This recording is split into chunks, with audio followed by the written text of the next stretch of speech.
Mhm.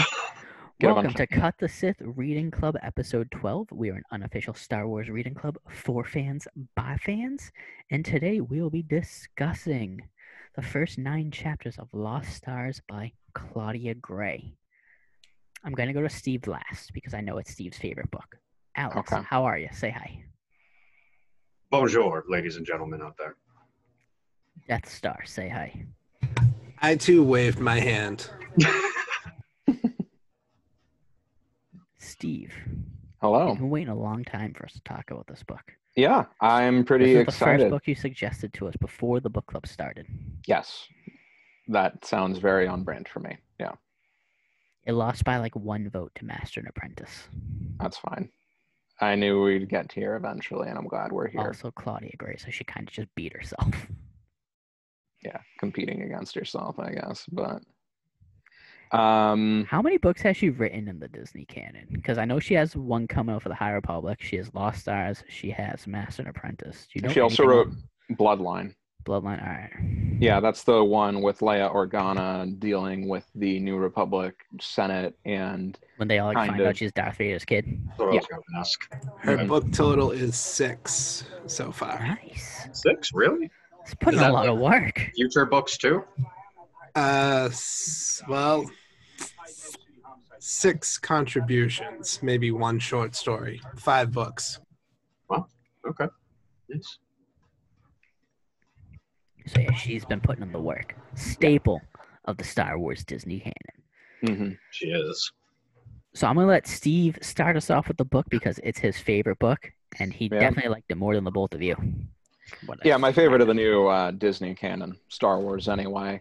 I don't know. I really liked it a lot just because I felt like it's, a pretty solid narrative about these two new characters, but kind of framed within the context of the original Star Wars movies. I know at this point we haven't gotten super, super far, 9 chapters in, and what the most recent thing to happen was the Death Star and Alderaan, and the trip to Dantooine, I believe, was where it ended, right? Or was it like shortly after that?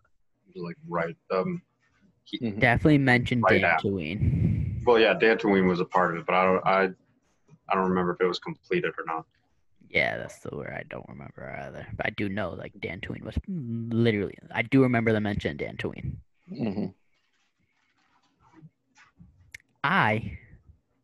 I'm digging it because I love rom-coms. I fucking been watching nothing but Christmas rom-coms every day, and I just want these 2 kids, Thane and Sienna, to just. I want them to kiss because they both clearly have feelings for each other, and I'm just like, just act on your feelings, guys. Just act on them. Who cares about what the Empire says with their like rules that you can't date like your coworker? That's so outdated bullshit. Break that barrier. Be the first couple of the Empire. The Empire tried breaking them apart when they were still students and Yeah. whatnot too, even before they started dating. Dickheads. They I was, haven't- I was shocked by that. I really thought it was, going not. to be. I never thought it was one of them sabotaging the other one to stay number 1. But I was I was taken aback that it was like the actual instructors themselves that are like. Do you think it was Ved Foslo? That A little little bit. shithead. He had the most to gain from both of them being out, but then it was like, it would have been too obvious it was him. Yeah, he was a red herring character for sure, I felt.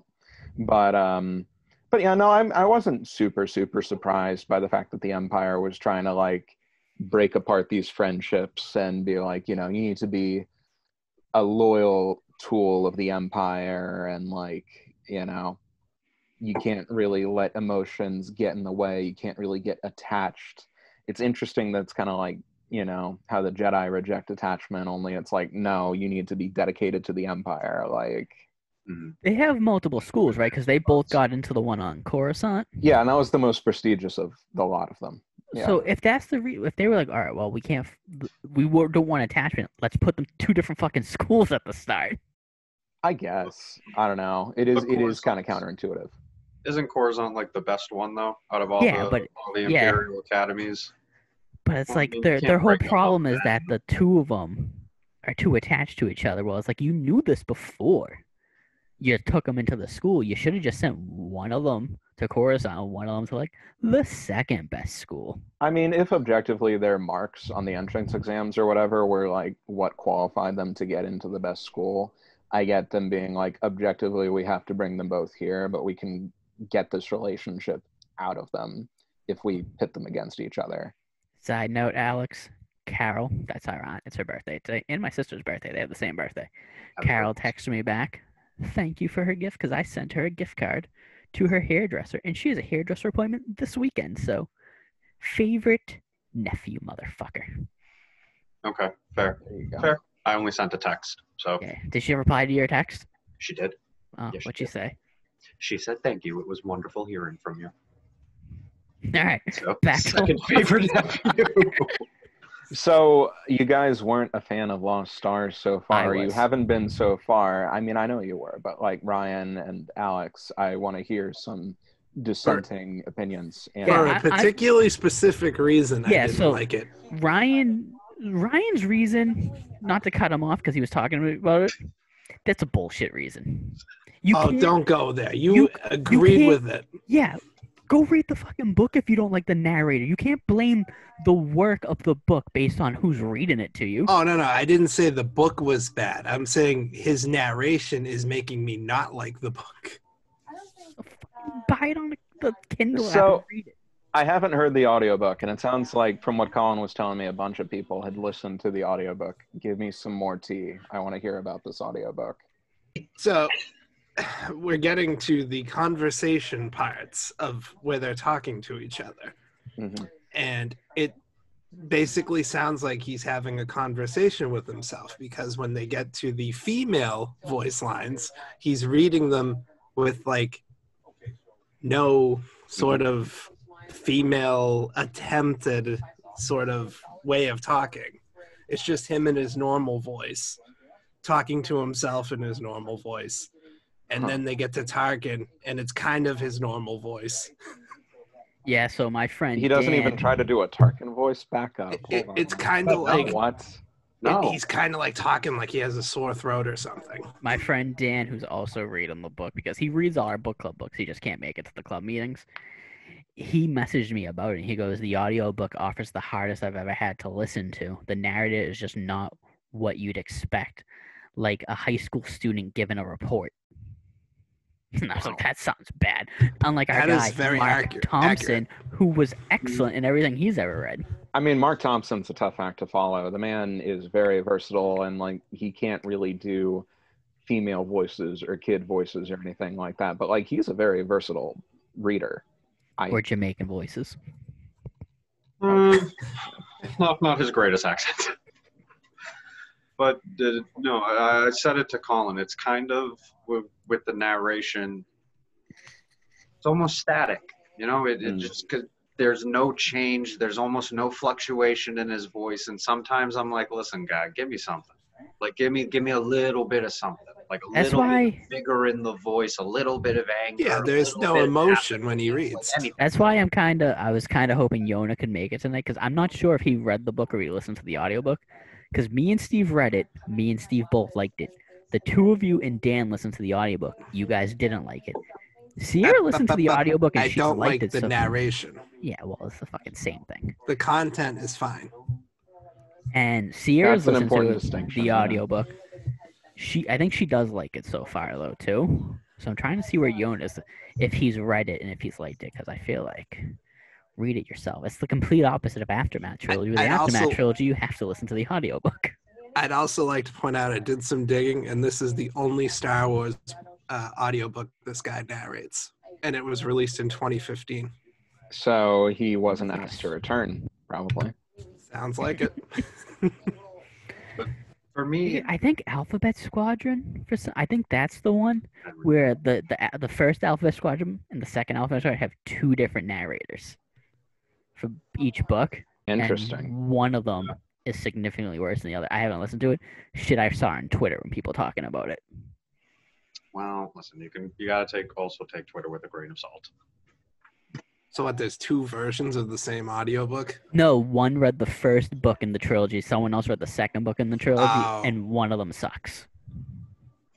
So According who's to coming back Twitter. to read the third one, or do we not know yet? And here's the It's thing: good. I own the first book as a physical copy. I own the second book on Audible, so I hope I got the good one. So you got two audiobooks where the first one is whichever one is decently performed, and the next one after that is terrible. No, there was a sequel trilogy joke somewhere in my head, and that did not really fly out. It You didn't. didn't want to pass make it the because it cutting room floor. make it look like episode 8's the bad one. Steve likes episode 8. It's true. It is So the good he was one. like, I'm gonna stop. I was like, no, I'm not going to be that guy. No, not tonight. I'm not Steve. going to do your work for you. Yeah. Now, I don't want to jump ahead because we're only in the first 9 chapters, so I have not read anything past chapter 9. I stopped. Okay. I will. Am I to mindful. believe that this is going to lead us all the way to episode 7? Because when I go to the Kindle, it says like the full title is Journey to the Force Yeah, you told me Awakens, that. Star Wars: The Lost Stars. Before I answer, like, I can give you a light. Like, do you care about light spoilers or no? Now, I already spoiled some things for me when I was looking up cosplays. It takes you all the way to like the Battle of Jakku. It does Okay. not take you to Okay. episode 7. Okay. Okay. Yeah, because it was because I think Really, all the way to check. yeah, I mean, I very guess nice. that's not. Okay. Oh, nice! They get to destroy a second Death Star and everyone cry about it. Listen, someone knew someone who died on the Death Star. You think I know it was written 5 years before that episode of The Mandalorian, but I really wanted Ciena to turn to Nash like, did you know anyone? Did you know anyone who died on Alderaan? What the fuck kind of question was it? Did you lose someone on Alderaan? It's like, I'm no, sorry. the What entire kind of fucking planet was blown up. I lost everyone, you dumb mother. the guy being like, "Oh yeah, I served during Alderaan." It's like, I'm from there, you idiot. Like, Oh, did you lose anyone? I also served during Alderaan. That's the only reason I didn't die when the planet got blown up. Because if I didn't serve, I would have been on that goddamn planet dead. Alderaan, I feel like, has been coming up a lot more in the expanded universe content lately, like here in Lost Stars, in Squadrons, in The Mandalorian now too, Leia, Princess of Alderaan. Like, it's kind of nice to see this resurgence of Alderaanian lore coming up into the canon and whatnot. I think it's pretty rad. Shocking that when a planet blew up, nobody lost anyone on it. Everyone was fine. Yeah. Yep. It's like, no, I didn't lose anyone. My entire family and friends and all of my classmates from when I was this younger, they all got off fine. In preparation for tonight's meeting, I actually read through. So I own the first volume of the Lost Stars manga. It was popular enough that they adapted it into a 3-volume manga series in Japan. And the Alderaan part in the manga is like some Attack on Titan type shit. Like there's a little flashback scene when they're on the Death Star and they're doing the demonstration or whatever, to Nash being like, "Oh, I got to take you to my home planet sometime. It's called Alderaan. You're really gonna like it." But then it actually cuts to Alderaan's surface, and there's this mother with her like toddler child just out there like hanging laundry or watering the plants and like playing outside. And then suddenly she's just like, "Oh, what's that light in the distance?" And it's this full 2-page spread shot of them standing in a field, and then the light from the Death Star coming down and like impacting on the planet itself before it's destroyed on the next 2 things. And that is haunting. It is a haunting sight to see in comic book form from like an Alderaanian perspective. It's wild. When you showed me those images, you know what the first thing I thought of was? What's that? Because I have the I think it's the Jaco one-shot manga that they released for fucking Dragon Ball about like him being like the Galactic Patroller. I believe that at the end of it has the short story Dragon Ball Minus, which is part of that is in the Dragon Ball Super Broly movie, and it shows him like Planet Vegeta blows up. So it's fucking just reminding me of Frieza just blowing up Planet Vegeta with all the fucking Saiyans just sitting there looking at this fucking giant ball of energy coming at them. Because it looks badass. Yeah. Steve has posted it. It's Reddit, but here's the image basically. Like that, I was gonna post it in the Discord today too, but I wanted to save it for tonight. Sick. Yeah, that's a rough one. Mm-hmm. And now I got to read more of the manga. The first volume actually spoils a little bit about some stuff that happens in part 2. So I won't go into that right now, but it was interesting to explore it and go into it and, see all the different artwork for the different characters and see kind of how they matched up compared to like what I'd imagined in my head, reading the book and seeing like their roommates and all the other people that they interacted with, and then like seeing Peter Cushing in manga form was pretty great too, honestly. So And when you showed me that picture, Nash had a ponytail, right? he had a very long ponytail, yeah, and like one of that. those anime like kind of parts down here. Nash is Alex's favorite character. He said he would have liked the book more if it was about Nash. In the book too, they mentioned that he had long hair, but then once he was serving as an officer on the Devastator with Sienna, he had to like tie his hair back to keep it within regulation or something. Mm-hmm. It's not that I don't dislike the book.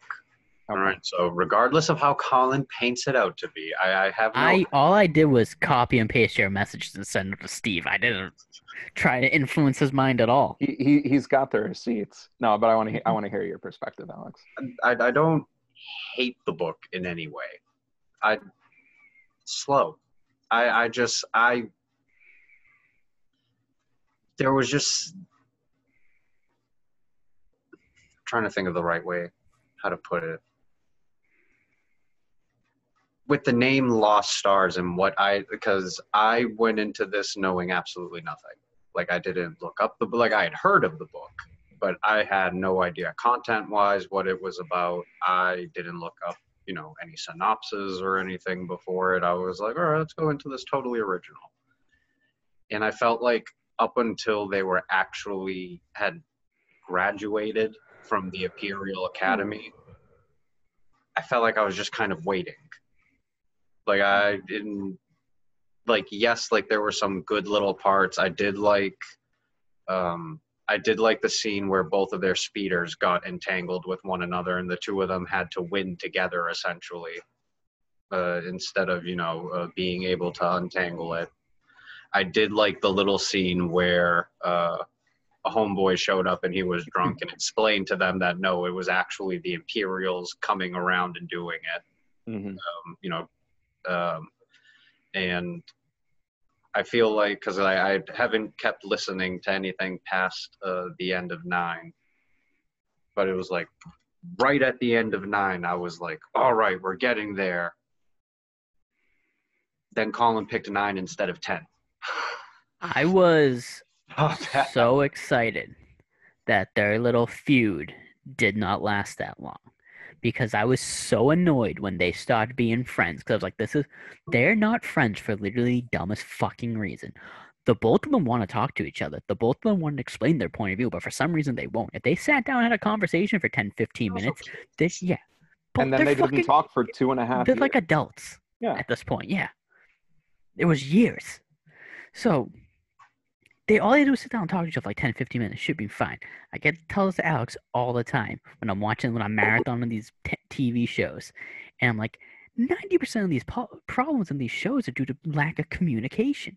And that was their fault. So I'm glad that it didn't drag out, because part of me thought this was going to drag out to like the end of the fucking book. And then it was like they fixed that shit in like 2 chapters. And I was like, oh, thank Christ that they're back to being like friends again. Because I like their friendship with each other to the point that I ship them. Good. Because I'm like, the fuck, these two are fucking clearly in love with each other.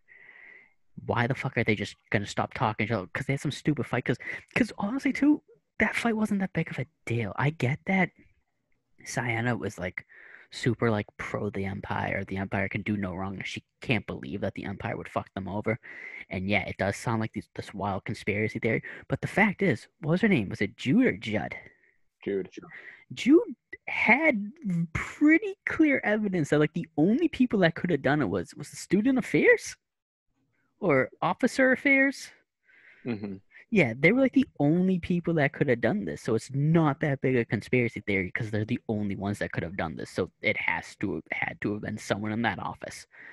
And I get that Dane was gonna fly off the handle, get them both expelled and shit if you just rushed in there, but it's like maybe talk this out and think of something to do instead of just being like, all right, well, Dane's all gonna be all rash and like we should go fucking headstrong in there and blow shit up, and Cyanna's are like, no, we can't do anything at all. There's a middle ground if the two of you just sit down and have a conversation, but instead they both just bottled it up and just didn't talk to each other for fucking 2.5 years and stopped cheering for each other, and that shit made me sad. And they were like picking on like they were picking at each other too, like during that fight too, like him calling her a coward and her bringing up like his abusive dad and Yeah, shit. dude. And I'm just like, oh my god, like Yeah, where Alex is this asked me coming today. from all of a Alex asked me sudden? today and goes, his dad beat him, right? I was like, yes, his dad Yeah, beat him. very, like, but yeah, especially during that part, it's like, yeah, they were I mean, you can tell they actually love each other, in my opinion, because of the way they were so do love each personally needling one another. But it was like, yeah, some of the stuff I was like, all right, guys, there's other people listening to this right now, you know? Like, let's Jude's calm just down. like, I'm right here, you guys. Like, I like how Jude was just nicer to him after that because of like how awkward that fight is and finding out 'Cause that it his was, dad was like- an abusive dick. kind of her fault too. But I was like, dude, just communicate with each other. So that was my fear was that it was going to be one of these things where it would last. That would be like the entire thing. It's like, oh, fucking the two of them just don't like each other for most of this book, and then they come together at the end for some reason. But then I was like, good. They settled that within like 2 chapters, and I was like, fine, we're back to being best bros again. Now it's time for you two to confess your love for each other, which it seemed like Kiss her. they on the were cheek. about to do, and then we stopped reading. He gave her that kiss on the cheek, though, on That doesn't graduation count. day, which I thought was adorable. That doesn't count. Everyone knows a kiss How does on that the not cheek. count? That's what you give your brother. I don't know, man. With someone Me you and my know brother their have never entire kissed each other life. on the cheek. I was gonna I say. was about to ask. I was like, is this the Come voice on of- now. I'm talking about Ryan and Sean. Definitely not. But you brought it up first, so I'm kind of thinking something right there. Yeah, but it's like, come on. That's a kiss on the cheek is not confessing your love for this woman. No, but it's a sign of affection, like they both more graduated, affection than they've so clearly they're fine shown now. one another. They might Mhm. never see each other again. They could, like he said, Wow. they could be stationed on like different fucking parts of the galaxy and shit. Like that was the time to Well, in European culture, it's kind of like a greeting thing. yeah. Yeah, or No, like okay, Seinfeld, they're the kiss fine. hello. Yeah, For all we know, he was like doing the It's was an very affectionate common kiss in to me. Italy. yeah, he was probably doing what the Italians doing. They kiss you on the cheek and then did they bring you into the room with the fucking plastic on the ground and she gets her brains blown out? Well, I was gonna say they invite you in for food, and that was a very but specific yeah, example. yeah, that's very specific. I was thinking of my mob movies. Like, listen, I'm Greek. Like, yeah, sure, but fine. But this was an affectionate kiss. This was a kiss from one person who has very strong emotional feelings towards another person, and it's graduation day, and he was afraid. And a big piece of me wanted him to kiss her on the lips, but Yeah. The I don't only think- love you should have is for your emperor and for the empire. Get that through your heads, cadets. Ryan, but yes, The I know. glory for of the sure. empire. Like, we agree, but he can love a little bit. It's how they get I mean- more stormtroopers. He's definitely fallen out of love with the Empire. Yeah, no, and I mean, he'd been falling out of love with the empire, like, even before graduation, like, when he and Nash are having that whole conversation. He was like, I mean, obviously, there are people that, you know, aren't going to see the empire as a big deal and, like, aren't going to be in their best interests. And Nash is kind of like, hey, like, you should be careful what you say. And I feel like at that point in the book, too, like, that little thing from Thane was at the bottom of the page, and I was like, he should be careful where he says that. And then I turned the page, and that's literally the first thing Nash says. It's like, I told you not to say that kind of shit around here. And I'm like, okay, cool. Oh yeah, I mean, he was 1,000% right, though. It's like No, absolutely. Then I do like how I'm pretty sure Nash was the one that put it that, like, listen, I know you're not a treasonous bitch, but if the Empire catches wind of, you know, you saying any If of that this type of dickhead stuff, Ved was here in this conversation. well, yeah, him and his general daddy would explode. Oh, yeah. God My forbid. dad's general in the Empire. It's like, oh, is he? Is he? Oh, did he buy your way into the school? You're still only third best, even with him fucking pulling all the strings, bitch. That's awesome. That was a good one. I hate that little shit. So how about that Imperial prom or whatever they went to? The Dude, little gala. Yeah. Were those the pictures from the manga when you show me? Because Yes. they describe this uniform as just looking like plain and boring, and the picture of Thane, he looks bad. I mean, it's basically just the Imperial dress uniform. It's just like the uniform that sweet officers cape. wear, but it's like black. He did have a very nice cape, though.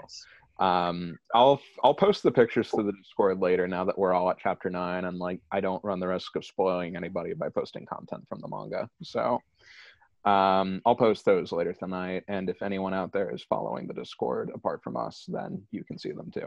So Yeah, Sierra, the only person that watches this video. I watch it. Sierra and her kids, yeah, She has one kid. singular.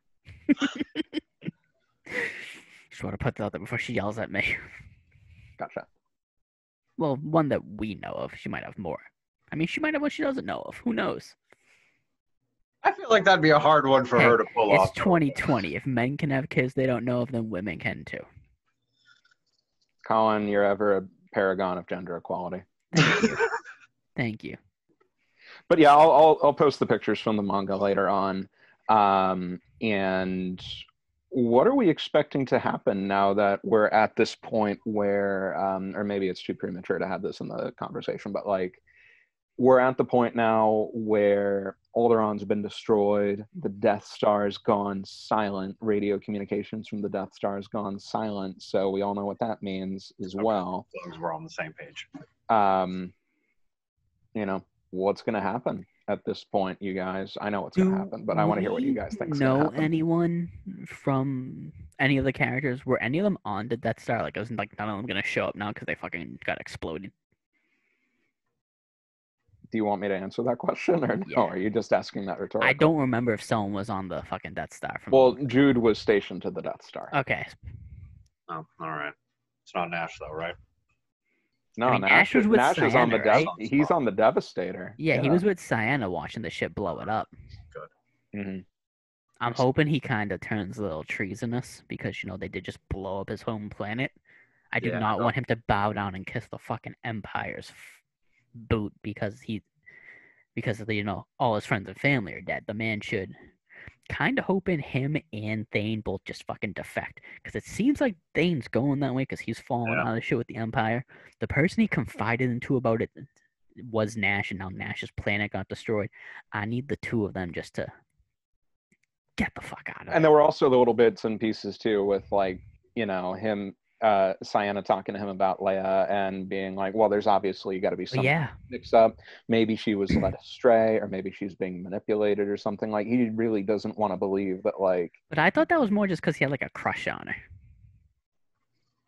Yeah, like he did have a crush on her, but it's also like maybe him not really wanting to acknowledge that, like, you know, she could be opposing the Empire in this grand way. I wonder if this will change, because we know that Nash, it was his planet that shit got destroyed. Yes. Thane was like falling out of love with the Empire before this happened. But Sienna was like, the Empire can do no wrong. And then you find out from Ved, you get confirmation they did fuck you over. And now they just blew up this planet for literally no reason except for the fact that they think the like princess's family was like treasonous, so they were gonna blow up the entire planet for it. I wonder if that's gonna affect the way that she feels about the Empire. Because let me tell you, they can very clearly do some bad shit. Is she gonna keep fucking apologizing for them? Is she gonna keep being a little bootlicker? You have to wonder, like, when you're stationed to a giant orbital battle station called the Death Star, like, what did you imagine was going to happen? Like, what did you believe the station was going to be used for? Oh, I agree with you 1,000. Curing all sorts of space diseases. Mm-hmm. For that new I don't think so. Disney Plus show, Dr. Mandible's Anatomy. Yes, Dr. Mandible's Anatomy. No, I mean the disembowelment and vaporizing of people, definitely. If that's what But no, I agree with you 1,000%. It's like you're on you're on the, and I like how beforehand they made it known that it's like, ooh, Thane's going to a top secret, a brand new, base. And in my head, I was like, these motherfuckers talking about the Death Star, aren't they? So I was happy I that did not put 2 and 2 together until they mentioned the Death Star. Come on. I was like, oh, he's going to a top secret base? Cool. What can't top imagine secret where. base is it though? Is it the Death Star 2? Oh my god. So I It's Starkiller base? not yet. No, that's a Actually, terrible name. Starkiller Base is a terrible name. Steve finally watched the Lego special. Yeah, I watched the. I think that's what you were referring to. Yeah, no, I watched the special with my fiance over the weekend. Yeah, we both loved it. So great. Mm-hmm. What I do like about this book too, Yeah. I do like how they're showing us the human side of the like Imperials and the people in the Empire, and how, because when the Death Star blows up Alderaan and you see it in the movie, you literally just see the planet blow up, and then like all the stormtroopers and all the Imperials are fine with it. It's cool to see from someone like Nash's perspective, who is new to the Empire, fairly new. They've only been there what, a couple years maybe. Yeah, like they're Graduates. very recent graduates. Yeah. Mm-hmm. So he's fairly new to the Empire, and he just watched them blow up his home planet because like they accused the princess and her like father of being treasonous. And it's like, so you blew up everyone I've ever known? And the whole Empire, the whole reason they separated Thane and Ciana was because they're getting too close to each other, and they're going to be too close to their home chummy, planet. yeah. Mm-hmm. So they're trying to make sure you break your ties with your home, and your ties are only to the Empire. So it's like, technically Nash isn't supposed to have any attachment to Alderaan. His attachment is supposed to be to the Empire, but now here he is watching the Empire blow up Alderaan and seeing that he is trying to hold it in because he knows if he shows any emotion, and Ciana knows if he shows any emotion, these motherfuckers they're not gonna just expel him. They will execute him on like the spot. So the fact that she gives him her hand and he fucking squeezes that, because they both know if he shows any emotion, he's dead. I love that. I fucking love that part. scene. Yeah, I loved that part. I can't believe you don't like this book, Alex. That was fucking. Even though Nash is your favorite character. It's that. Listen, it took like 8 chapters for us to get to this. Like, I am for world building. I don't know. I was expecting a little bit more excitement right off the rip, especially with like everything else we've read priorly. So I like the world building because it makes you feel more when something like this happens. But It makes me feel more for them because of the conversations Nash and Thane have had. The conversation Nash had about how he's like in love with Princess Leia, and like totally like Steve said, she didn't do it. There's fucking being like framed or something. And it's like, because you had them build up the characters like that slowly. Like if something happens to Thane or Ciana in this book, it's gonna have a bigger impact because we've basically seen them since they were like 5 years old. True. I don't disagree. But I also I think, I mean, Thane's out. I don't know if Nash will leave though. There's a little piece of me that thinks that fear may hold him back. He has to get the fuck out of it, because I feel like if they just like, if someone just remembers he's from Alderaan and they take one look at him, he'll break. But it's also like, this man is holding on by a thread right now. But I mean, also I think like for he his may own feel health like and he safety, has. he needs to leave, or they're gonna kill him. I don't think they would just outright kill him. I mean, But, if the man just starts there breaking will down be crying. a close eye on him. Like Yeah. they'll probably have like loyalty officers or something like that keeping an eye on him, ISB, stuff like that. What were you gonna say, Alex? But I did make a note in there that I did like that they are showing. Star Wars did it with Rogue One, and they do it a lot more with the comics and book media, obviously, than they do in movie medias or TV medias to an extent with the TV media. But they do show the real side of war. Mm-hmm. It's like I did like the fact that Thane is sitting there and the entire time when he's, because even then the thing, it's like you're just seeing it on a screen. You're not hearing anything. You're not, there's no other sensory perception with that except the eyes. And the whole time he's sitting there and he's like, Jesus Christ, like, why was so hot and bothered about being part of the Empire, and, I want to be a pilot, this, that, and the other thing. And now he's like, I do like the aspect that they are showing somebody from Alderaan, and they are giving Alderaan more of a little than, like Colin said, you're just seeing it on the screen blow up real quick. Now, here's the thing I wanted, going off a little bit what you said.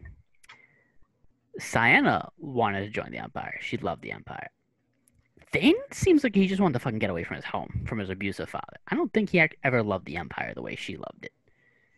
I'll agree with that. He liked the ships. He liked the ships. He wants to Tarkin. fly. He wants to fly, and Tarkin was nice to him. Mm-hmm. Yep. I don't think he has as much of an attachment that she does, where she's like, because she was defending him, and he's been slowly breaking. And that, I keep going back to the manga. Was that reaction image where it like zooms on his face? Is that him watching Alderaan get blown up, Steve? Yes. That's Thane. That's Thane watching Alderaan get destroyed. Mm-hmm. This man just wants to fly ships. Yeah, he didn't sign up for that. Does not want to go home to his fucking family. He doesn't have to fly ships for the Empire, and he doesn't have to go home. He can leave. He has the training now.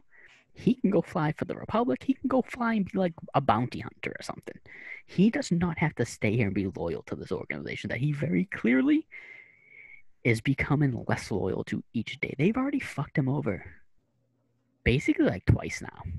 And then they blew up his beginning as a cadet. His second best friend, because Ciena is his best friend. Nash is definitely his second best friend. He just blew up his home planet. And he was talking about how Nash was always telling him that we should go to fucking like Alderaan. He was going to show him all these cool places on Alderaan and shit. And now Alderaan's gone. And I mean, I feel that Thane is just very anti-authority, honestly, more than anything else. It's the authority of his father, his older brother, the instructors back at the academy, like Dean Lark and everybody. Such a dick too. His brother was a fucking asshole. Quick question and interjection. His brother was the one that when we did see him in the scene, it's like his brother said he was a higher. He's like a lieutenant or something. Yeah, and he's like a third-year cadet or some shit like that, right? He's like a pencil pusher. Yeah. Yeah. Okay. He was like, that's a British uniform, and that's not the lieutenant uniform. It's like, oh, I gotta go. Yeah, he was still an ensign. Yeah. All right. Like Ensign Vanto. Vanto outranks that man. He'll always outrank that man. The other thing too, going to the Alderaan, like focusing back on Alderaan here, the part Alderaan places where Jude's kind of trying to like rationalize their decision to blow it up. Like, listen, we have to kind of blow it up so that none of the other systems are going to descend. And she perfectly encapsulates Tarkin's ideology, which is like fear is going to keep everybody else in line. And that's how all the regional governors are going to like keep power, is by ruling through fear. So like Jude picks up on that very astutely and very quickly. And it's interesting to see Ciena kind of like turn that over in her head. Like, I guess it makes sense, and that's what war kind of is. But like, I mean, we dropped 2 bombs on Japan to stop a war. This kind of works. So you fucking just like blow shit up. People are just like, we're just not gonna fight you guys anymore. So to an extent, yeah, people commit mass genocide to try and prevent mass genocide. It's fucking backwards logic. I guess the point I was trying to get at was that like it's refreshing to see the book kind of go into the complexities of war, as opposed to just, seeing on the screen a planet blow up, knowing they're the bad guys. But since you're still caught up in the action of the movie, it doesn't really stop to like unpack that with you to the same degree that the book does. Ooh, they just kind of just fucking move on after it happens. It's like, all right, planet's blown up. Poor Leia. Well, yeah, I mean, no, you bring up a very honest thing. Like, especially most fans and most viewers, it's like, yeah, okay, we all know that Alderaan blew up, and we know that it obviously there would be people affected by it, but like Steve just said, it's like, yeah, in the movie you see it, it's like that, you move on to Luke. So I did like that little aspect of this, that it's like, yeah, listen, regardless of what side of the war you're on, it's still a war, and both sides always commit atrocities. So I do agree with Steve. I do like that she caught It backfires on them though too, because the whole thing was, Of course it does. it's gonna keep them aligned because they blew the planet up. But it rallies the troops. It caused incredible dissent, and everyone was like, "No, we're not going to take that anymore." Like, these motherfuckers are just gonna blow up planets willy nilly. Fuck that.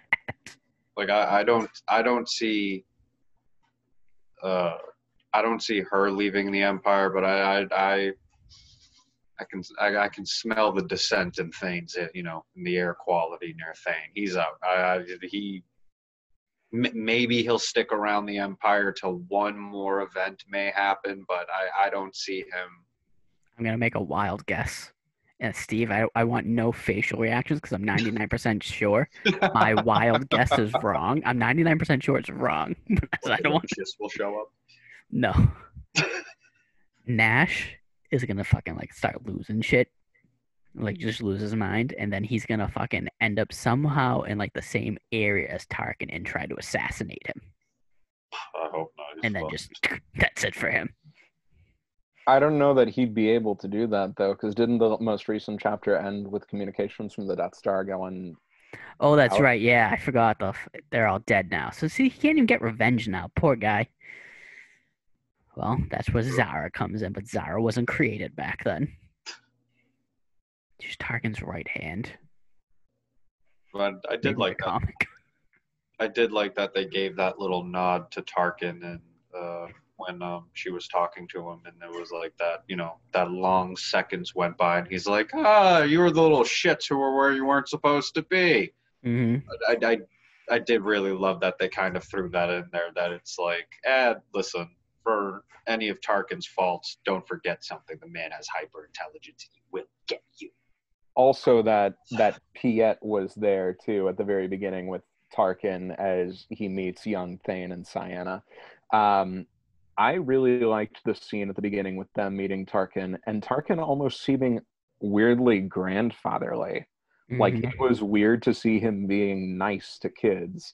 And then there's that moment where he's just kind of like, oh, you see, Piet, like, this is why sometimes you got to be nice and not just be, like, mean. Sometimes you got to,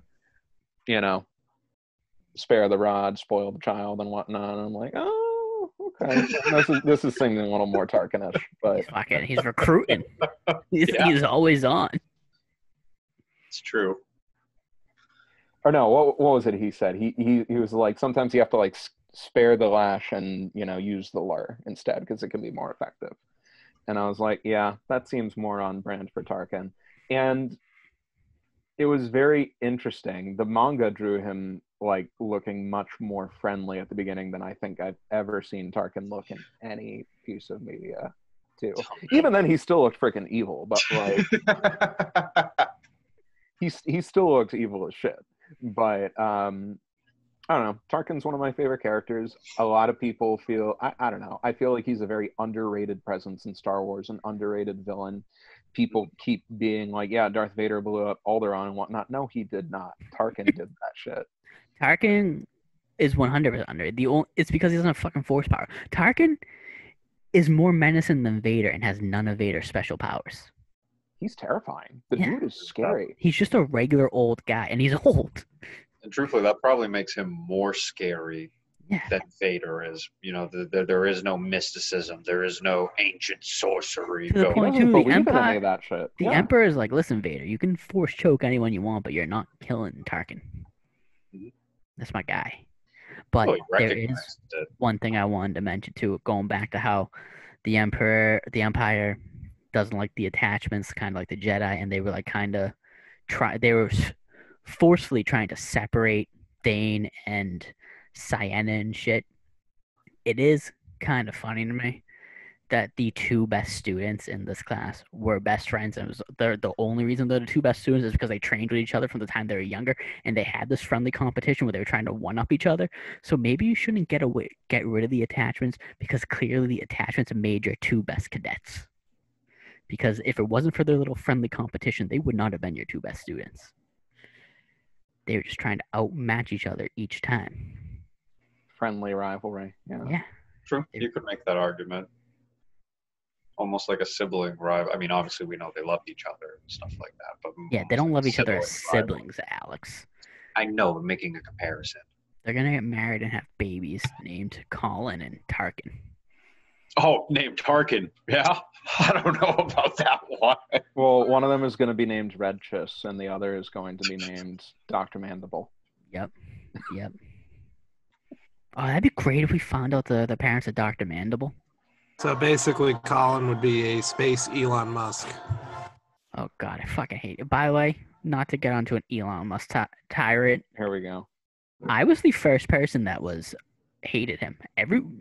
Everyone was blowing this guy like he was the coolest dude like fucking 5 years ago, and I was like, this motherfucker's Doctor Doom. not the fact that he looks identical to Doctor Doom when he has like his handsome face, and everyone else is all blowing the guy. Were you just complimenting him? He has a creepy handsome Victor face. is a handsome guy. Like Dr. Doom. Yeah, you can look creepy handsome. I mean, Fair. Dr. Doom Fair. is successful, so Yeah, and he's also a fucking supervillain. And Elon Musk is not all the time though. Sometimes. He does philanthropy to save the universe. Yeah, I'll save your universe. I'm not wrong in they definitely brought up the Battle of Scarif, right? They were talking about at one point, how did this rebel cell get like this very pertinent information? I made a little note that the Battle of Scarif was brought up. So technically this was prepared before Rogue One because it was a Force Awakens tie-in book. Mm-hmm. It was one of the first pieces of new material, and it came right alongside Aftermath, and I feel like this is why I gravitated to the book more, because Aftermath was fucking terrible. But Aftermath, I said earlier, Aftermath is the opposite of this one. You have to listen to the audiobook of Aftermath. Do not try and read it. No, reading it hurts my brain. But not to dunk too much on Aftermath. Oh, I mean, here it is. Hold on, just to get to Alex's point about Dimensions. Sure. This is the popular highlight from Chapter 7. It says, and as for the mood of the populace, even the official information channels had begun spitting venom about a small group of terrorists who plotted evil and called themselves rebels. So they don't actually mention Scarif, but that's all they mention really, is that there is like a group of rebels. They don't even, I guess it could also even apply to the Spectres, potentially. Oh, okay. I guess this was before Rebels really became like a thing. When was this released? When was this book released? It was released in 2015, September 4th. So this was one of the very first books that was released with all the new Disney content. Okay. Oh, I got the quote too from because it was the next quote on that page from Jude, where it goes, "But by ending the war now before it truly begins, the Death Star will save more lives than it took." It's like, no, it won't. That's a bad take. Yeah, that's a backwards And logic. but right before that, she was like, "Think of the billions who perished in the Clone Wars." It's like, what? You mean all the clones? That was gonna say. So yeah, so Jude basically just tries to like Backwards listen, logic it. they destroyed These the are like planet, some- but they did it for the greater good. And it's like, we bombed Hiroshima and Nagasaki, but it was for the greater good. It's like, Yeah, they're like some mental acrobatics that she's got to put herself through in order to like rationalize it. Exhausting. I mean, bear in mind, this is also the same person who, like, brilliant genius logic implicated Thane in the destruction of his own project. Mhm. So Mhm. Not the most reliable source around. Yeah, she couldn't take the extra 2 steps to find out it was the fucking Office of like Student Affairs before she reported him to mhm. the fucking teacher. Then she's like, "Oh, you know what? I was wrong. That 5 seconds ago. It's actually these guys.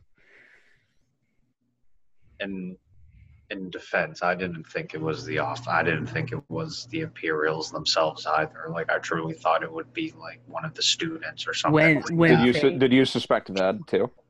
A piece of me. I was just like, they're not going to make it too obvious, but so I'm like, come on, like. When Thane started going on his rant, I was like, this motherfucker's spitting. This dude's right. Damn. They're all against him. It's all conspiracy. I could see him with the meme with like fucking Charlie Day putting all the fucking shit together. I was like, yeah. Or like the Eric Andre, just like, why would you say something so controversial and yet so brave? I was like, Thane's correct. They are out to get him. I mean, yeah, they were for an antiquated, ridiculous reason in my mind, but yeah, because even like they didn't even know that was the reason until Zed told them. They thought it was fucking like maybe Zed or Ved's dad paid them off because he's a higher up and he wanted his son, so he was just paying off. There's like, no, they just wanted you guys out because you guys are too close to each other. And it's like at that point, it's like, well, why are they in the same fucking school? Transfer one of them. I mean, yeah, but if they're both also extremely But that's the thing too, is like, why do they even care? Because then they can graduate and you can assign them to the other ends of the galaxy and they'd never see each other again. No, that's a fair. I felt like it was a huge. I felt like they were making a huge problem about something that really wasn't that big of a problem.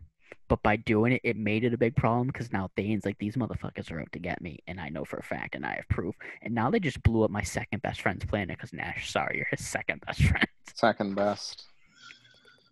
Yeah, I don't disagree with you there. Like, if anybody, no, I agree with you. If anybody's to blame for, quote unquote, radicalizing Thane, it is the Empire itself. They kind of shot themselves in the foot here. All right, so since the Death Star has been blown up, Nash is going to try and assassinate Palpatine. Listen, I love Nash to death, but the man doesn't. He's going to get lightning bolted. I think he's a little bit preoccupied right now. He's going to just get lightning bolted. He's going to get more than lightning bolted, honestly. Palpatine would probably just dope slap him and send him back to work. Wouldn't even kill him. The man doesn't like using his lightsabers, but when he does, he's fucking unbeatable. Well, I don't know what he did in the mall. In Savage. Yeah, Savage. So there was... Oh, go ahead. I'm sorry. No. I was wondering if Ryan's back yet because he was at dinner. I didn't go yet, but I'm going now. Okay. Enjoy your dinner. Enjoy. Think of me. So there was a blink and you miss it moment around page 89. But I'm pretty sure that Ved might be the first LGBT character in new Star Wars, potentially. I thought Tarkin was. The first time I read it. No, I missed it the first time I read it because on page 89, Nash says, you don't seem excited, not about meeting girls at least. That means one of two things. Either you're interested in men instead, which I doubt given your reaction to that risque hollow of Ved's. The curse of fair skin was that even the faintest blush stood out. Thane tried to pretend that he was still interested in the Stormtrooper helmet. So Ved was looking at some racy videos of dudes or something? Is that what it's saying? Oh shit, I thought he was looking at pictures of Ved's mom. But yeah, yours makes more sense. Well, no, but yeah, no. Yeah, so what came out first? Is then Aftermath introduce a LGBT character? It introduced Singer Rath Velis, who Chuck Wendig was patting himself on the back about for introducing the first big LGBT character, but he didn't. He introduced a major LGBTQ character, but they did that in Lords of the Sith, they did that in this, and when did a certain point of view come out? Because wasn't Tarkin hinted as being gay? It was very strongly implied to be Tarkin. He was in love with one of the stormtroopers or something. Yes. One of the Imperial officers. Yes, that one's on my Kindle, so I don't have the pages readily available or anything like that. Certain point of view, Empire Strikes Back has a bunch of LGBT relationships too, which I think are really awesome as well. It's cool to see that representation and to see it implemented in a natural way, and not a forced way either. So like Chuck Wendig's. Mm-hmm. If you have to pat yourself on the back on Twitter, if you're a straight white male patting yourself on the back on Twitter, That's all it is. it's like, And I you're really mean, doing it for the right reasons. Star Wars Squadrons kind of did this a little bit too. Like, they went back and they were like, yes, this one character is non-binary, which is cool. It's great to see non-binary characters in Star Wars, but like, that's not evident in the material. You have to go back retroactively and say that. And if you have to do that, I don't feel like you did a very good job of representing that population. Dumbledore situation. Mm-hmm. Exactly. It's where like a they were Dumbledore situation. Dumbledore, there was nothing that pointed towards this Dumbledore, which is fine. But then they were going to give him a girlfriend in the movie, and J.K. Rowling was like, oh, no, he's gay. Like, everyone was supposed to know that. It's like, it was never clear in any of the ratings. Mm-hmm. But J.K.'s also, you know.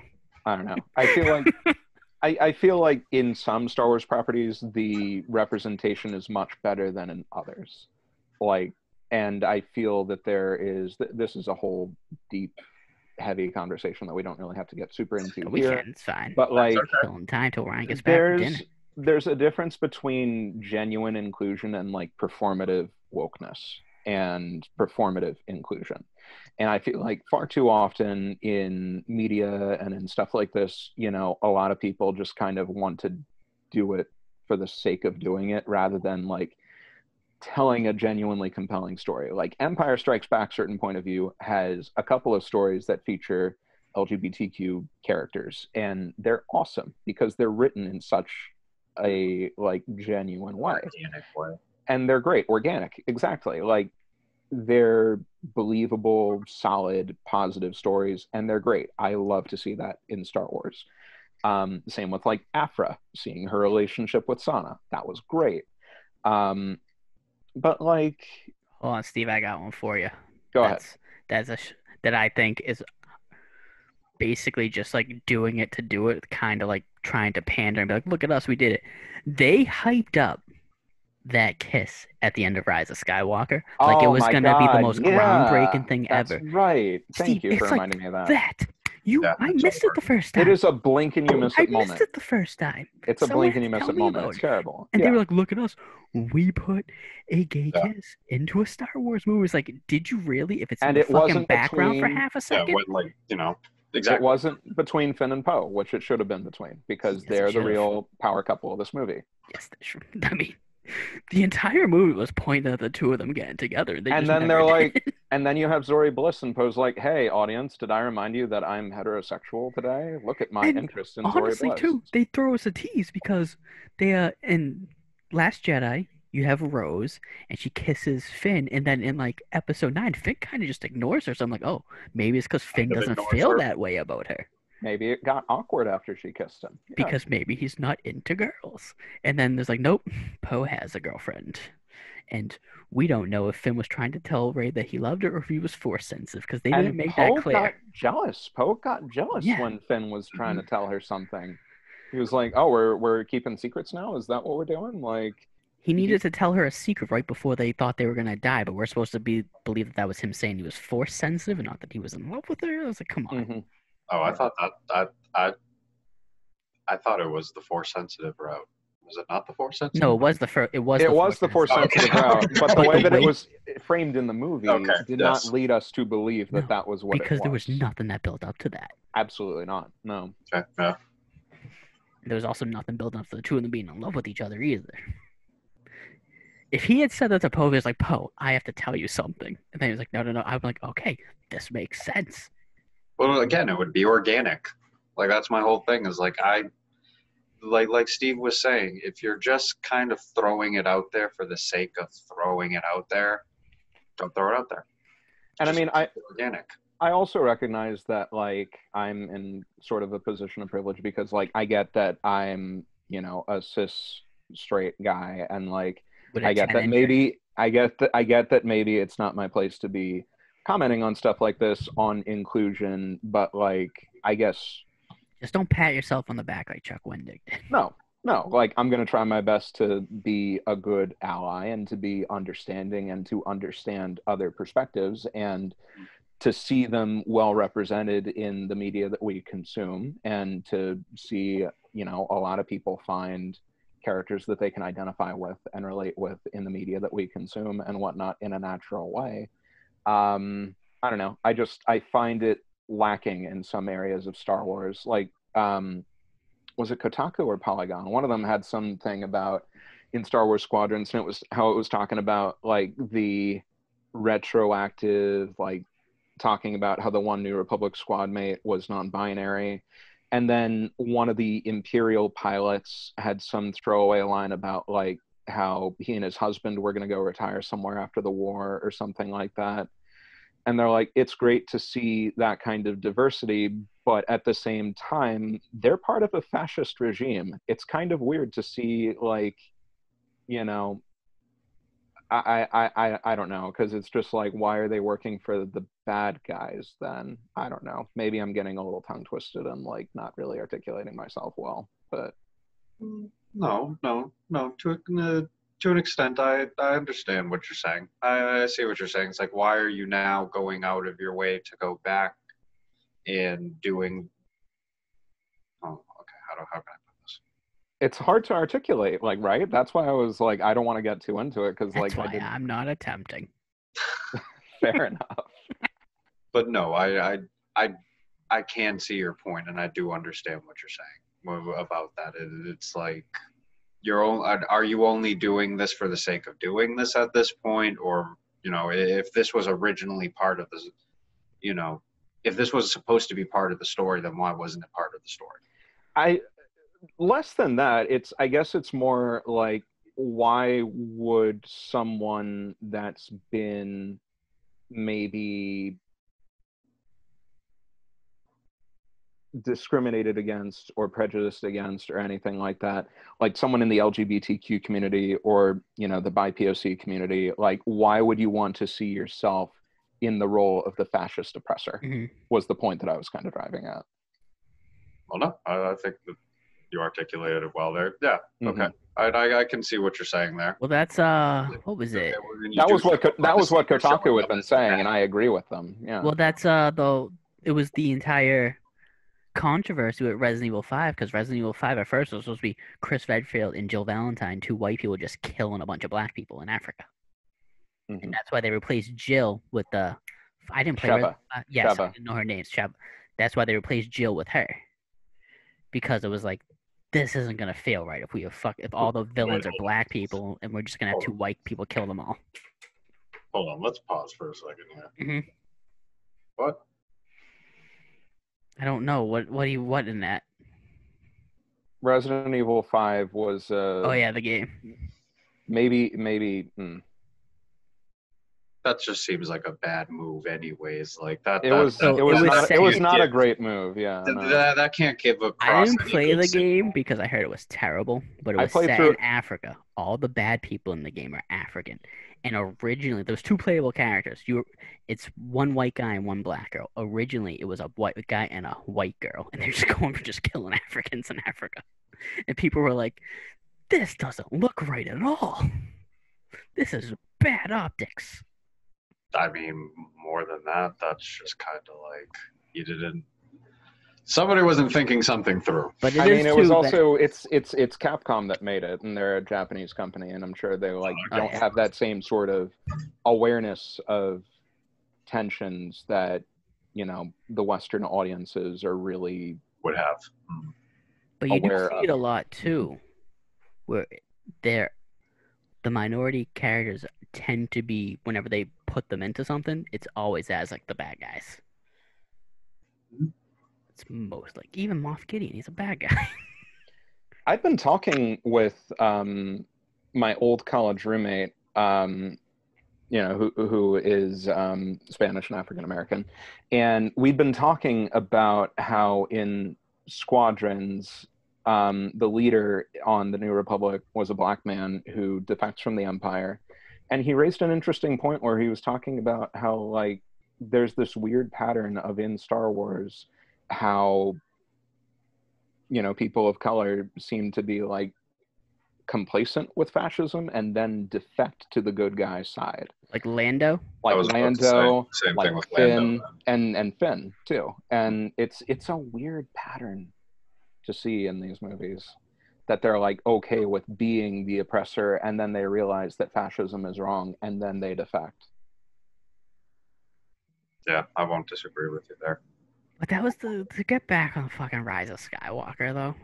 Not to Mhm. hammer that point too much, but they were legitimately bragging about that. Like, we have put the first openly gay kiss in a Star Wars movie. It's gonna be on screen. They were putting up like a big thing, and then it happens. And people It were was less than a millisecond. people It were was like, just did kind it of like panning on the did it camera. get cut? Like, because it went like that at the end of the movie, and then all these articles like they hyped this thing up like it was gonna be a major milestone. And this is a slap in the face to the LGBT community, because it's like it's two random extras in the background at the end of the movie for half a second. The camera just pans by them. That was messed up. That It was like Well, they but weren't even like the you're center saying, of the scene. like I figured it would have been like central characters they were talking about If in that Poe regard. ran up and kissed Finn at the end of the movie, I would have that would have been lost insane. my That shit, would have been because a I've major shipped them moment. since day one, dude. Like Storm Pilot or We Riot. That's my OTP. No, like I mean, I would I have also lost my believe they mind. belong together, but I was not chanting Storm Pilot or We Ride. That was my trivia name at Star Wars Quizzo back when it was still safe to go to Quizzo in person. Yeah. I wish we ride into the streets actually chanting that now. Is it too late to go chant that? Because that's a great chant. Storm Pilot or We Riot. Yeah. That sounds awesome. No, but like this has been a very interesting discussion. I feel like, just to talk about kind of representation. Listen, and we have great discussions. inclusion. No one ever watches our videos. We watch our videos. We live our videos, and I don't know. So it's page 89, right? With Ved. Page 89 in the physical book. I don't know how that translates to the. I don't know how that translates to the Kindle, but no, because the Kindle will skip pages. Like, it will say 107, the next page is 109, so I have no idea. It is within chapter. I'm looking this up right now.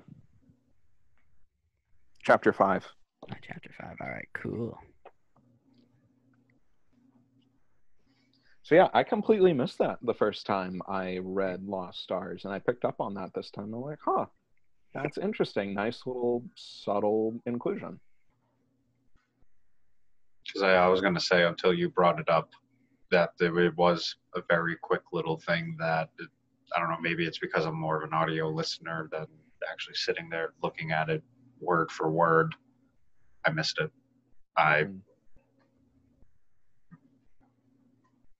But no, it goes back to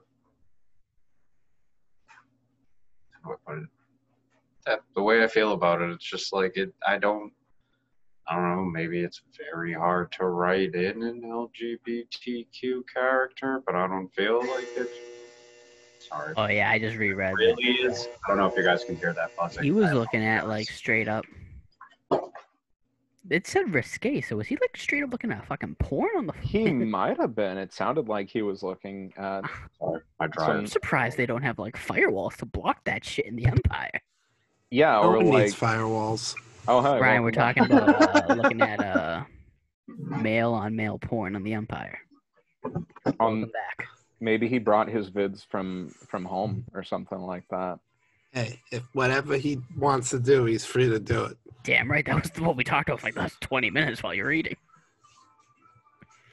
Well, actually, I don't know. The Empire is kind of pricky. Let's be real. I'm trying to find out, did this come out before Aftermath? Because look, in the Empire, as long as you're not an alien, you're fine. True, that's another thing I guess we could get into. They're really speciesists as well. They're pretty xenophobic in the Empire, I feel, on the whole. Yeah. I was about to say, kind of all around. That's why Thrawn is such a rarity. True. It's fucking smarter than all of them. Now that you're saying it, I haven't really seen any Mon Calas running around in Imperial outfits or Well, it's because they're just too dumb to be in the Empire. All right, what about Nautiloans? They're also dumb. Everyone who's not yet. human is dumb. Hold on, we're pausing again. You think? How are they dumb? You think Palpatine thought Thrawn was a member of like the Blue Man Group? Blue Man Group didn't exist that far back in history. Max Rebo and the Blue Man Group. Just like shooting marshmallows out of his mouth. I seen them at intermission at a Bruins game when I was like 10, and they were just like shooting marshmallows out of their mouth. I was like, okay, people pay to see this shit. Hey, man, if people will pay it, we will do it. I'll do it. Imagine just doing normal shit painted blue and becoming super rich off it. Wish I thought of that idea. Amazing. I mean, it'd be a nice life. It's a simple life. That's literally the plot of Arrested Development, like the first season, Colin. Have you watched that? No, I want to. That's on my to-do list.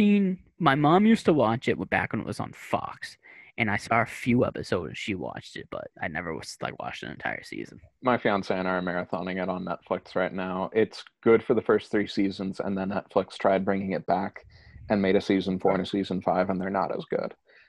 We had 3 seasons? Yeah, it ran 3 seasons on Fox. Correct me if I'm wrong. Michael Cera wants to fuck his cousin in that show, right?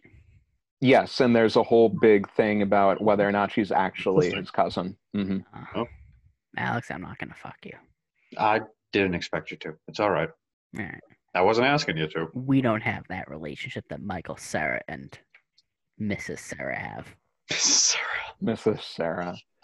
I assume they end up together. The reason I brought up Arrested Development is because Mrs. Cera's dad is an aspiring wannabe actor, and he paints himself blue because he wants to be like an understudy for the Blue Man Group.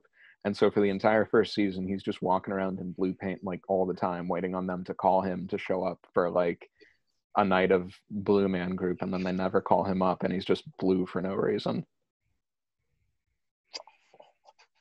That's gonna be me. Watch the show. It's very good. Watch the show for the first 3 seasons, and then don't watch anymore. Or watch more. But all right, maybe Thrawn calls in sick, and Palpatine needs me to fill in.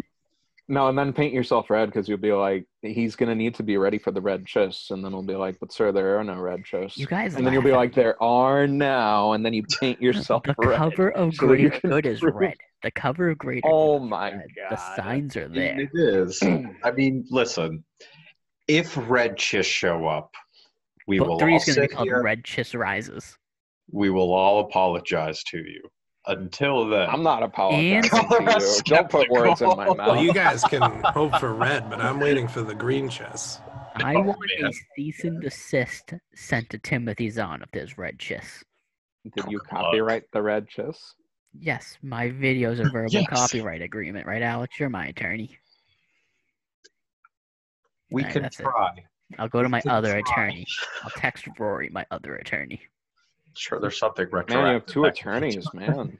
Yeah, Real business, I'm paying him with The Last of Us too. Well, Colin also, I assume, will get into a lot of trouble at some point in his life. That will never happen because I don't leave my house. Fair. Even pre-COVID. Fair. Going back Listen, to love, I hate Lost Stars, My girl Sienna and how beautiful she is. Sienna and Thane, we talked a little bit about predictions for the next part. So whether or not Nash Windrider is going to stay loyal. Oh, that's right. His last name's Windrider. That's so badass. I fucking love Nash Windrider. What a great name. Oh, he's definitely going to try and assassinate either Vader or Palpatine. Well, I mean, I hope he doesn't go after Vader. I don't want to see him go down like that. I mean, there's a reason that we haven't seen anything else of Nash Windrider since then, but I'm not Did going to he get kill into- himself? Jesus I'm not- Christ. I'm not going to get into it. I mean, I need to stop talking. I'll just stop I'm- talking. Maybe I should I'm- excuse myself. I'm from the against video. suicide, but if I was like on a different planet and Earth got blown up, there would be some thoughts in my head about like, maybe I just join the rest of my people, all fucking 7 billion of them who aren't here anymore. Because, granted, Carson or Carter, whatever his name is, just assumes people from Alderaan didn't lose anyone. Fucking hell, Blue. Blue was a terrible guy. Did you lose anyone? It's like, no, I didn't. I'm just from Every the planet that time- got blown up. these New Republic fucks show up every time they show up in The Mandalorian. I'm just like, Jesus Christ, you deserve to get blown up by the First Order because you had no game plan for after you won. Nope. They You did had not. nothing planned. Nope. And Not it's a so single thing. clear watching this in The Mandalorian that, like, they're just a bunch of, you know, And that's why the pencil First Order pushers became a thing, because and they had no fucking plan. bureaucrats. They let the fucking Empire come back as the First Order because the defeat of the Empire had no plan and just let the remnants come back. Fire out of They control. were just like, it's cool though because we signed a treaty. Like they're not going to get into any trouble because we signed a First treaty. Order. And you know, I didn't read Bloodlines, but I imagine that like the plot to it is basically Leia being like, listen, there is a threat in the unknown regions and like out in the spaces of the Galactic Concordance where the Imperial Remnant went or whatever. And they're like, no, it's fine though. Like we signed a treaty and they're not going to do anything. They're not going to do anything. And the thing is, like, there were Imperial sympathizers in the Senate that were still funneling money over to them. And that's how the First Order got that backing for those massive, like, behemoth Star Destroyers and Starkiller Base and all this shit that they should not have been able to afford. And yet they still were able to afford all this shit because of the Imperial industrial military complex that never really went away, that The Last Jedi brought up very interestingly, but I'm going to keep us here all night if I talk about why The Last Jedi is such a great movie and why you're wrong for not liking it, Colin.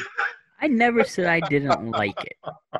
I know it's not your I favorite. said I don't like any of the sequel trilogy movies as much as I like the prequel and the original trilogy. Okay, I'll allow that. Well, retraction. outside of Attack of the Clones and A New Hope. Can I have a hot take? What? Let's hear it, Alex. The original series is my least favorite of the series. Ooh, that is a spicy take. Why is that? See, I think it's that when I was a kid, the way it was. I mean, obviously, when I was a little boy, I didn't understand storytelling, you know, through cinema to a certain extent.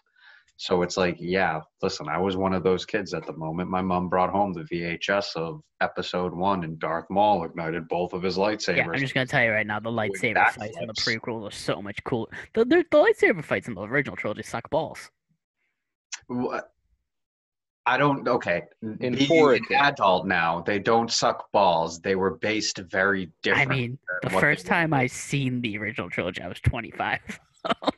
It was literally 5 years ago. I mean, I feel that the thing is, it's less about the choreography and more about the emotions behind the fight, and that's what makes them so tense.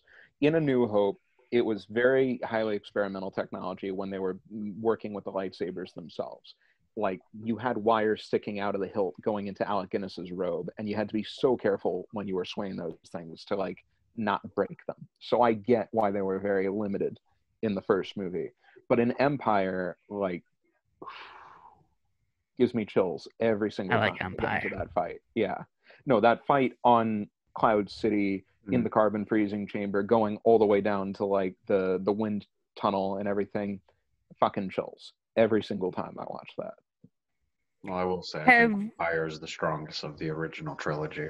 Did Darth Vader show up at all in the first 9 chapters?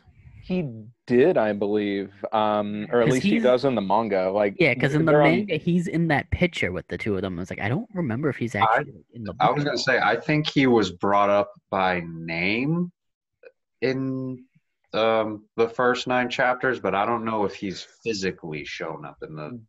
Yeah, because the picture from the manga is Thane, Ciena, and fucking Vader standing behind them. I was like, is Vader going to show and be like a huge present in like the end of this book? Correct me if I'm wrong. I'm fairly certain that Devastator was the Star Destroyer that captured the Tantive 4 at the start of A New Hope.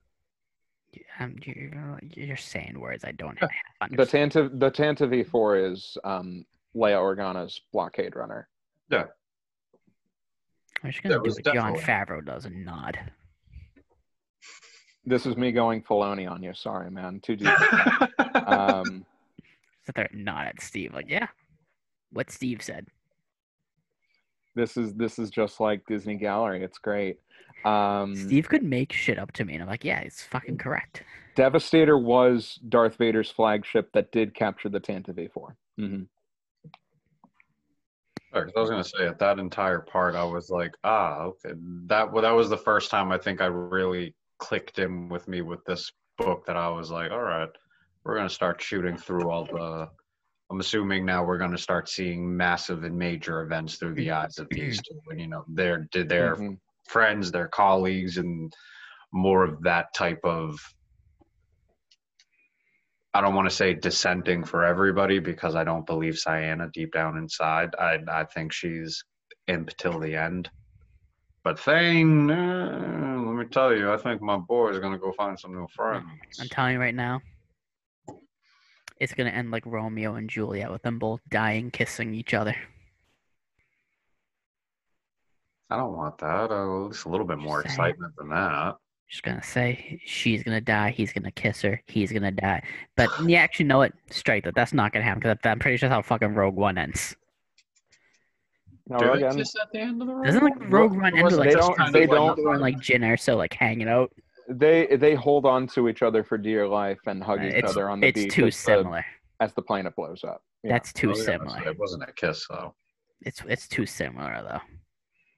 But his It- love, This did come out before His Rogue love One. is If anything, Rogue One would be derivative of this one, Copycatting. Mhm. if that happened. But his love will take I her. hope that doesn't happen. He's gonna save her from the Empire with the power of his love. Do you know how in what a Pocahontas? shonen freaking ending that would be, though, Colin. You know how in Pocahontas that great man John Smith, nothing controversial about that guy ever.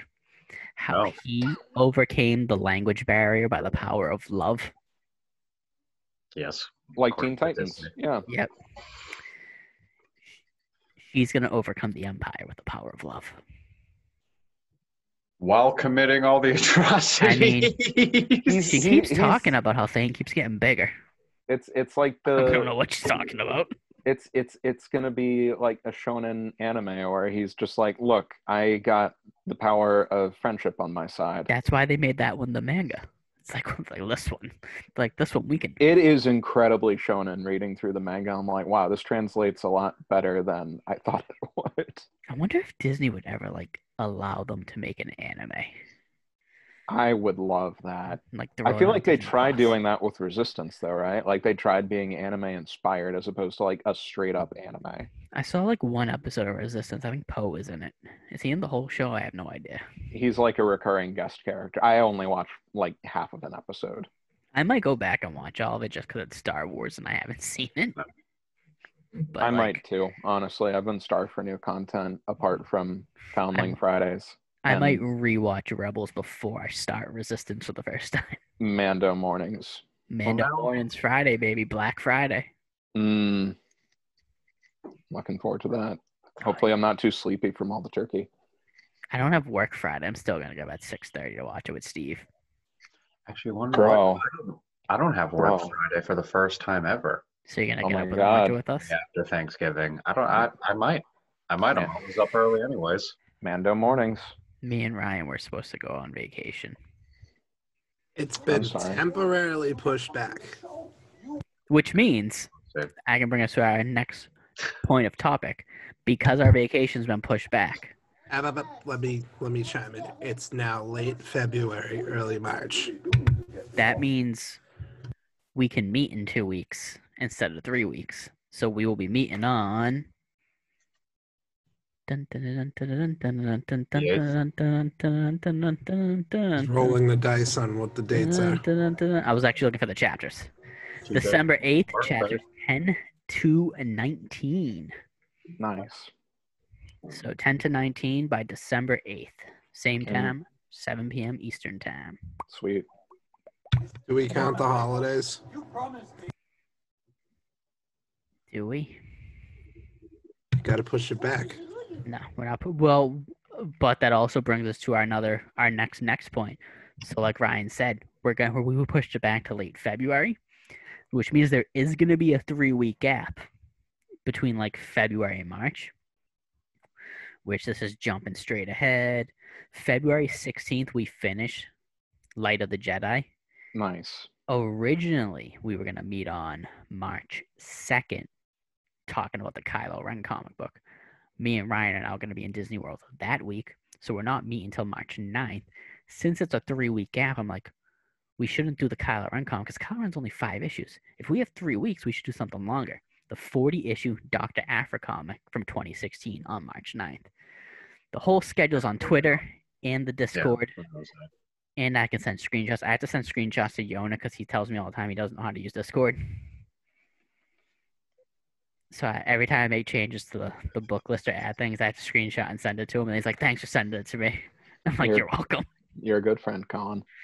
It's also the pinned tweet on the official Cut the Sith Twitter page that only me and Alex and Steve follow. Ryan doesn't follow, I believe. You believe wrong.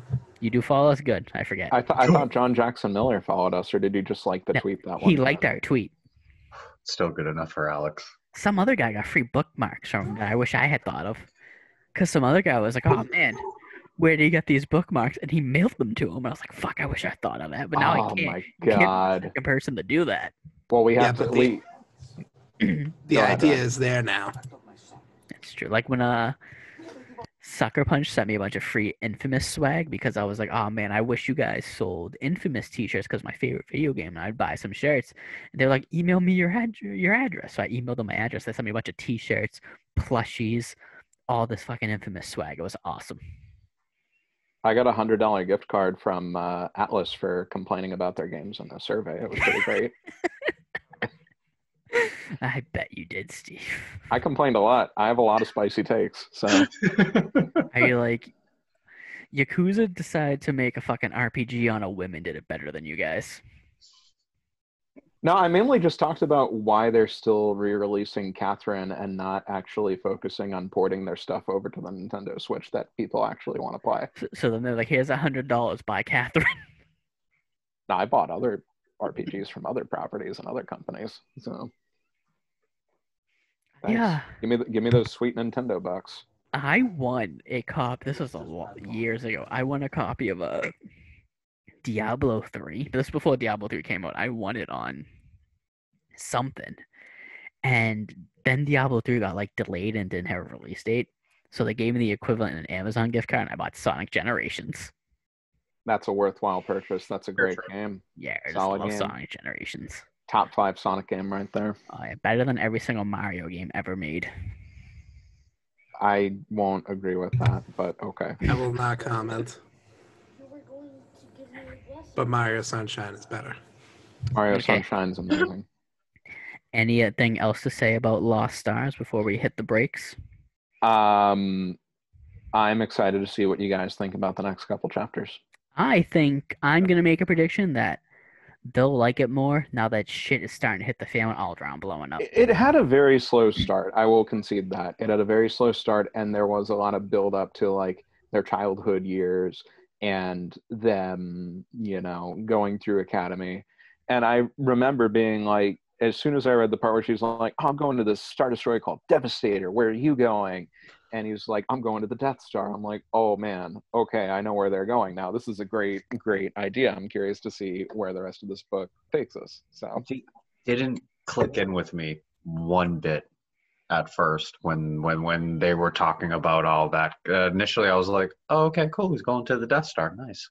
What is Not his job thinking on the it's gonna Death blow Star, up. actually? Like, what is it? he's a perimeter pilot, I thought, right? Like he just pilots ties and he Okay. scouts the perimeter and stuff.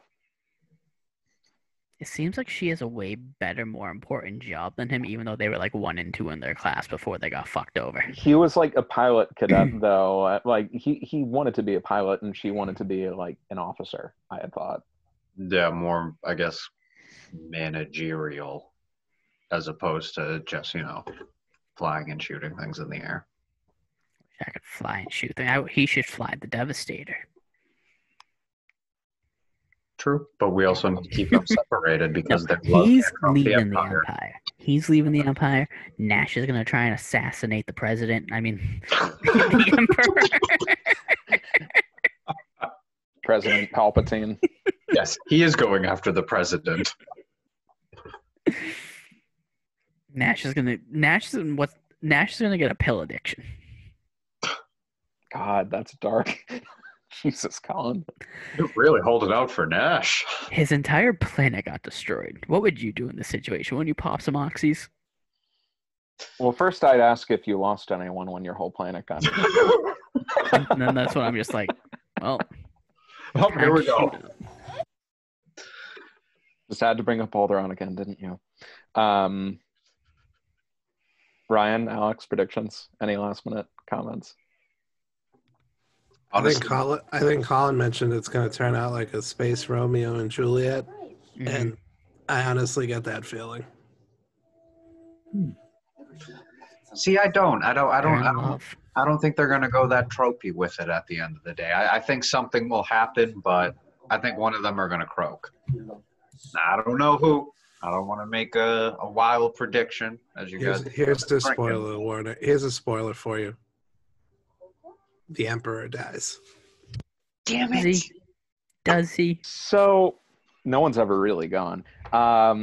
It's interesting that you guys bring up Romeo and Juliet because I didn't really make this connection. But like in Romeo and Juliet, one of the most oft-repeated phrases was star-crossed lovers, and this book is called Lost Stars. So I guess now I kind of see more similarities in the comparison, but I'm going to leave it at that because I don't trust myself to keep talking about the book without giving anything away. So I'm just gonna say you guys should watch Dash and Lily on Netflix, and that's how this is gonna turn out. I'm not gonna tell you how it's gonna turn out. You have to watch Dash and Lily if you want to know how I think this is gonna turn out. that's a lot of homework for us, Colin. It's I'm running 8 20-minute episodes of probably the greatest show Netflix has ever produced. That's not BoJack Horseman, but okay. I Can mean, we it watch- used to be House of Cards, but now Kevin Spacey's like canceled, so that had to be erased. Can we just watch The Mandalorian and say we did that? No, because Dash and Lily aren't in the Mandal. You know what? This is watch Dash and Lily before you watch the Ahsoka episode. Yeah. I don't know. I mean, Paige probably will. Paige has been. I think I'll watch Watch. Transformers instead. I mean, we're going to have off on Thursday. Is the new Transformers out yet? don't think Like so. part 2? That's not out till December. Yeah. Alright. So you have time to watch Dash and Lily. Now No I'm going to watch excuses the to play like first a season champion. again. Fair. Yes, we do. Yes, we do. But yeah, wake up early on Friday morning so that we can do Mando mornings on Black Friday. Not to spoil the end of Dash and Lily for you guys, but it kind of ends Oh the my same. It Oh my ends the God. same way as Rogue One. Don't spoil Dash and Lily for us. What? Now I'm not going to watch it. Up? Well, great. Now I'm not going It to watch Dash literally and has the Lily. same ending as Rogue One. It's like Rogue One. They steal the plans to the Death Star and die. The robot dies they're first. sitting there holding each other as fireworks go off everywhere because it's New Year's. Does Alan Tudyk die? A very sad death. All right, so that does it for another episode of Cut the Sith Reading Club. Your Join sound us in speaks 2 volumes. weeks for chapters 10 to 19 of Lost Stars by Claudia Gray. Follow us on Twitter at twitter.com/cutthesith, Instagram at instagram.com/cutthesith. Join the Discord server so you can post all your Red Chiss memes and talk to Steve about the mangoes and the animos And Dr. Mandible. and Dr. Mandible. That's going to be a show on Disney Plus. Dr. Mandible's Grey's Anatomy Adventures. And also, We have something the High else. Republic soon. High Republic comes out January 5th. We'll be reading that. Hold on, when are we reading the High Republic? Not long after it comes out, honestly. I feel like we're jumping right in there immediately. We're doing the Dooku Jedi Lost on January 5th, and then we're jumping Yes. High Republic on January 19th because I wanted to give people time to get the book. I didn't want to sign it the day it came out. So I was like, I'll give you guys time to buy the book. Cool. I have a pre-order on Audible. Ooh, Yeah. fancy. Like the video, subscribe to the channel, comment on the video. Just do stuff. And have a happy Thanksgiving, everybody. Don't ignore that. Ignore that. Don't have a good The Thanksgiving. Pilgrims Have an awful slaughtered Thanksgiving. indigenous people. We side with the Tusken Raiders. And the Tusken Raiders do not get to have a happy Thanksgiving because they get slaughtered by these goddamn fucking invaders. They also didn't really help that much kill that dragon, but let's not get into that. Now, like, before Ryan rudely interrupted me, like I was going to say, have a happy Thanksgiving.